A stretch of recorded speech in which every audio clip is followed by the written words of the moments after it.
Hey, what's up, you guys? So today I'm gonna be talking about um, this phenomenon that I personally have experienced quite a bit, and I have a hunch that some of you have probably experienced this shit as well. I'm gonna be talking about why sometimes I do like really stupid shit without realizing how bad of an idea it is at the time. But I do realize it later on when it's too late, and I'm like, what the fuck? Like, why did I seriously think at the time this was a good idea? And honestly, man, this just happened to me this year. Yeah, I wish I could do this whole fucking year over again and just, undo, a couple of these honest mistakes I made. But at the time, I sincerely was convinced that it was a good idea. But like now that I know better, it's like I just want to go back and just do this whole fucking year over again, man. It's like, and I wish I could sincerely say that, oh, I just didn't try hard enough. I just don't care enough. But no, I mean, I try so hard. I care so much that I get exertion sickness. And then it's like, oh, well, you got to take some time off to rest, sharpen the saw. Okay, but honestly, man, the amount of time I really need to sharpen the saw is like 20 hours a day. Yeah, I literally feel like I need to be lying in bed for like 20 fucking hours, you know, resting and sleeping, Literally, like that's how fucking traumatized I feel by like just all of this insane shit that people have done to me.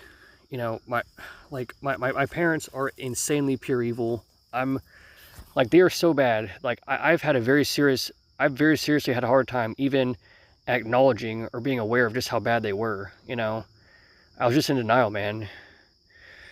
But then again, the sad reality is that even if I did do everything correctly this year, if I did avoid all those mistakes I made, you know, I mean, there still would have been a shit ton of unavoidable pain and suffering.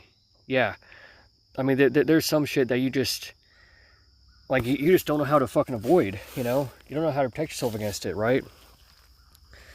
But it's like there was a couple things this year that it just seemed like I should have known better at the time, right? Like, take for example, I bought this shitty fucking course, a gardening course, right? But their tutorial was so fucking awful. I mean, they didn't tell me like how to properly water it, and I lost a bunch of plants and money, and I should have just asked. And they did lots of other stupid shit too as well. But I'll just give you that one example just to save time. But they did that and more, and it just seemed like I should have known better. It seemed like I should have just gotten my 30-day money back guarantee activated. Be like, you know what, your course sucks. I want my money back. That's what I should have done, and it seems like that should have been obvious at the time. But I don't know, man. I thought, oh well, you get access to this exclusive forum, and they helped me quite a bit. They helped me figure out how to properly plant these plants and shit. So maybe I'll just stick around for the forum. Yeah, I literally thought about sticking around with this fucking multi-$100 course, all because the fucking forum helped me. And they did. And I'm not saying they didn't. The forum was very helpful, but like, why should I spend $500 to be part of a forum? I mean, the course itself is awful, and like, what the fuck? No, like, it's not worth $500 being part of a forum.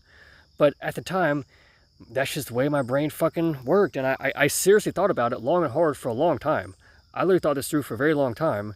And like, that was still the conclusion I came to. Like, what the fuck? And it seems like I should have known better, Like, it just seems like I should have known better. But honestly, man, I think I know why that happens. It's because how should I explain it? It's like, fuck, there's like a lot of different ways I could go into this next point. All right, how about just explain it like this? So take, for example, I can think of multiple times where I did do the correct course of action, right? Like, I did nothing fucking wrong, yet somehow, some way, all hell broke loose, right?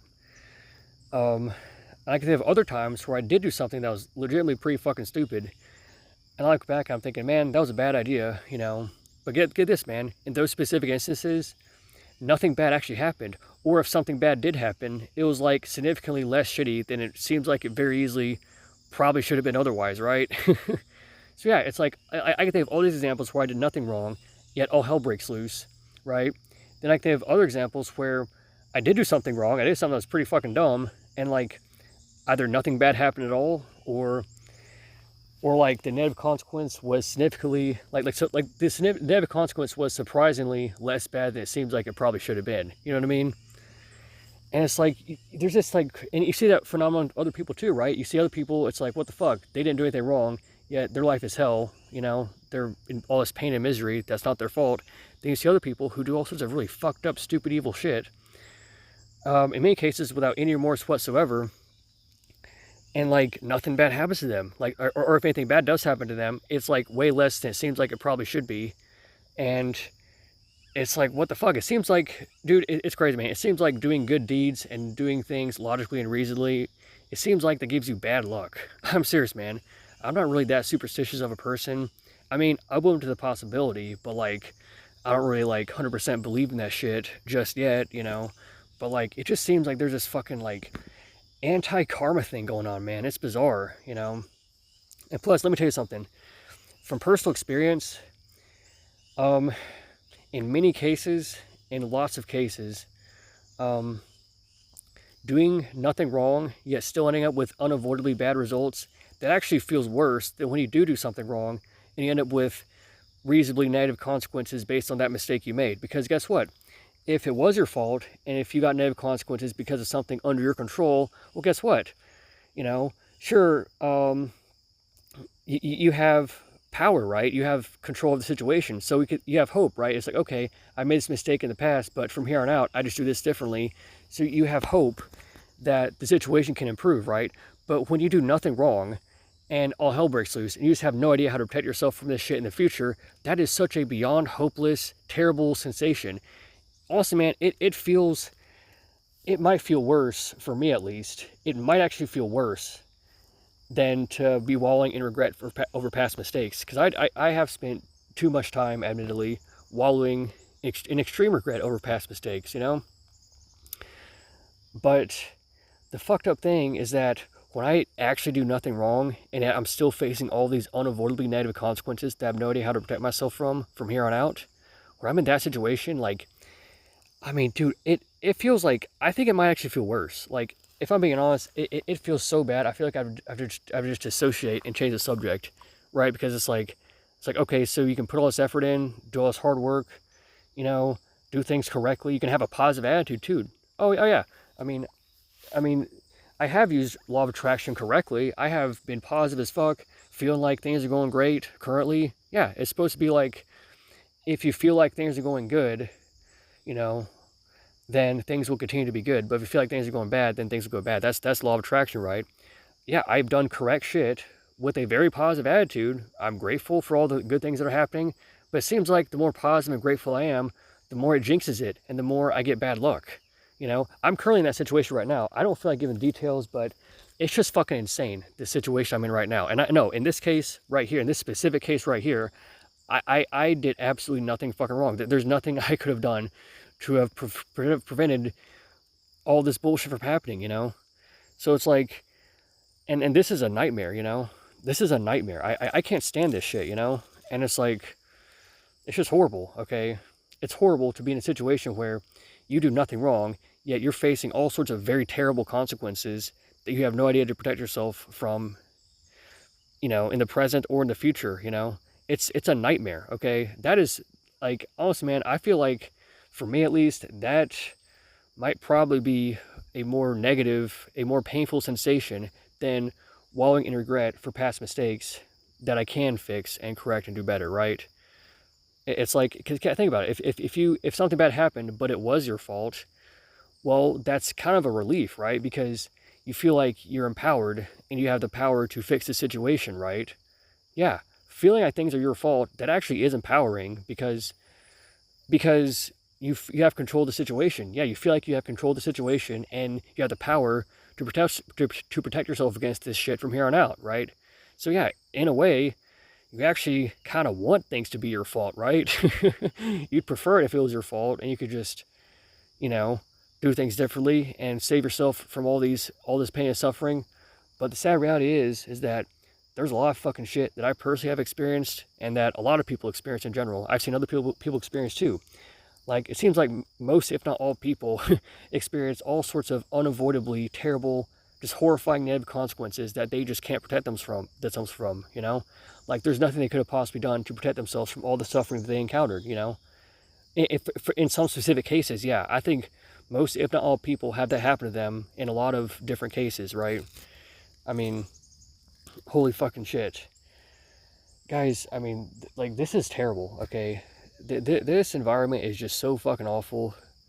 Like, I don't see how anybody can reasonably cope with a world like this without having some kind of, like, unless you're like an extreme masochist or maybe you know some kind of really good self-hypnosis technique. Yeah, some people can hypnotize themselves to like not feel pain, and they shove like needles through their arm. Yeah, there's this one guy, look it up, bro. I think he was on Stan Lee's Superhumans. Yeah, he could turn off pain at will, and he would, you know, stab himself and not feel any pain, not even flinch, you know. So yeah, I mean, that seems like we gotta do something like that, man. It seems like that's what we need to do. We need to fucking teach ourselves how to just turn off pain at will, because there's so much of it that's unavoidable. There's so much circumstantial problems and pain and suffering that's completely unavoidable, you know, unless you learn these self hypnosis techniques, right? So yeah, now I have been looking it up. I am trying different of those techniques as well, but I'm not a fucking expert. I'm still very much a noob, a beginner. So don't really ask me for assistance. You gotta look it up somewhere else. But because I don't know what the fuck I'm doing. But you're probably wondering what specific techniques I've tried. All right. Well, it's specifically when I'm massaging pressure points on my neck, right? Because my neck has a ton of fucking pressure points. It seems to be the cause of most of my headache problems, you know. So yeah, and these pressure points can be really, really fucking painful, right? But it's healthy to massage it, right? So that's one thing too. We're practicing these techniques. You have to like try find something that's not going to actually cause you physical damage, you know, but it still might give you some significant degree of discomfort and or pain, you know, that is not going to put you in any real serious danger, right? Like massaging pressure points, you know. And I try various like breathing techniques, right? Like I visualize myself like breathing in the pain, like the brown pain fluff from the area, and then breathing it out. You know, that's one technique that some people do, but you gotta like really practice it. You know, it's really, you gotta practice it and just do it over and over again every day, and like over, you know, days, weeks, months, years of consistently doing it, you'll slowly become better at it. And you just gotta find whatever technique works for you to some degree, and then just kind of practice it more and more, you know. Like, I'm pretty sure that's how you do it, you know. But yeah, you gotta find some kind of visualization thing. You can look at various different techniques that people propose using. Some people say that expecting the pain to be worse than it is will help. Yeah, there's one Buddhist monk. Again, I think he was on Stan Lee's Superhumans too. Yeah, he was able to like get in a fucking pot of boiling water and not feel any pain. And he says that, oh, well, the trick for me is I expect the pain to be worse than it really is, you know. So yeah, maybe that'll work for you. You know, yeah, this one lady, I think she did an interview. I saw her on YouTube. It was more of like a medical documentary about how to treat chronic pain, right? She says like that she visualizes little ants or army men marching into the area of pain and then pulling out, then marching out with the pain in their hands, and like just they're like pulling out the pain like that. So yeah, you gotta find some kind of visualization or some kind of technique, you know, to get your brain to do that. But honestly, man, that I think that is what you need to fucking do. I mean, you gotta fucking try to find some way to like turn off pain in your brain, because there's so much of it here that's completely unavoidable. You know, I mean that this should be mandatory. Like I think that this should be part of basic education, right? Yeah, teach people how to turn off pain in their brain. You know, specifically when it comes to unavoidable pain and suffering. You know, I mean, yeah, you need to learn how to. I think that's a very useful skill. You have to have it, you know, you just have to, you know, in a world like this, man. This world is insanely terrible. It's insanely terrible. Fuck this place, man. Fuck this place. All right, so all I gotta say for today. In closing remarks, I don't know, fuck this place, man. It's so terrible. I mean, you basically have to just hypnotize yourself to not feel pain. Like that's pretty much your only hope, because otherwise there is so much problems and pain and suffering that's completely outside your control. And I mean, there are so many unsolvable problems, and it's not fair that you suffer negative consequences for these unsolvable problems, right? So you gotta, gotta take charge, man. You gotta take the power back as much as you reasonably can, And yeah, you're probably not gonna be able to do this hypnosis shit overnight, but if you practice it a little bit day in, day out, you're gonna get better and better at it over and over again, right? Pretty cool, huh? That's the idea, at least. So yeah, the general idea is just do whatever you can within reason to fix your situation. That's all you can do. So yeah, that's pretty much it. Bye.